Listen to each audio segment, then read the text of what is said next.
Model, 2011 VAUXHALL VIVARO TRAFIC short wheelbase, 2.0 CDTI long MOT needs. Body, white, panel van. Mileage, 280623. MOT, the 11th of November 2024. Engine, 1995 CCM9R, 115 bhpg. Transmission, 6-speed manual, front-wheel drive. Mechanical summary, starts perfect. Runs perfect. Gearbox has a slight whining noise in first and third gears, doesn't affect the way the van drives at all. The gearbox will need repairing in the near future. Drivetrain, transmission perfect. Condition summary, bodywork is in decent, average condition.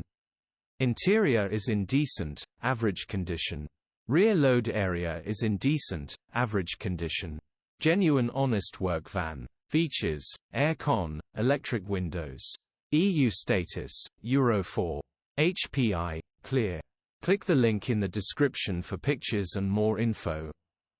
Alternatively, call or WhatsApp us on 07401199723.